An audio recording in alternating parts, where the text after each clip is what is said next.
I felt this morning that I needed to do a bit of clarification based on a statement made by Mr. Titus Previll, candidate for the United Workers' Party in Babono yesterday. I want to put on record that Mr. Titus Previll was also the permanent secretary at the Ministry of Commerce for a very long time. And I want us, while I make my statement, to clarify, and what I'm going to clarify today is the difference between zero-rated VAT and exempt VAT. Previll made the statement that the government was trying to mislead the general public when it informed that 70 items were being zero-rated. And I want to bring you back to the statement, my statement as the Minister for Commerce in the Parliament of Saint Lucia. And when I spoke on the issue of VAT exempt and zero-rated and items that were price control, we were very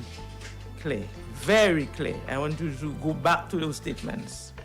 We were very clear that there were certain items that were VAT exempt and that we were bringing in order to control rising prices. We had sat down with stakeholders, we had sat down with the Ministry of Commerce, with the members of the Chamber of Commerce, Lisbon.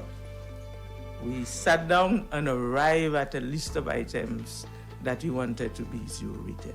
Now the main issue is what's the difference between VAT exempt and zero-rated? And you said it several times. If an item is VAT exempt, that is, there is no VAT on the item for the consumer. However, the business person who is operating cannot claim the VAT associated with the sale of that item. However, when an item is zero-rated, again, the consumer does not get the VAT, but the business place can claim the expenditure associated with the sale of that item. Why is it important? And I think, again, in my presentation in Parliament, I clarified it several times. The business community then have the opportunity to share that savings, that VAT savings, with the general public. So it has an implication in terms of bringing down the price of that item. I went at length on that. I also believe that Mr. Previll indicated that when the United Workers' Party comes into office, that they're going to have policies as it relates to containing price. He was the permanent secretary, the head of the Ministry of Commerce.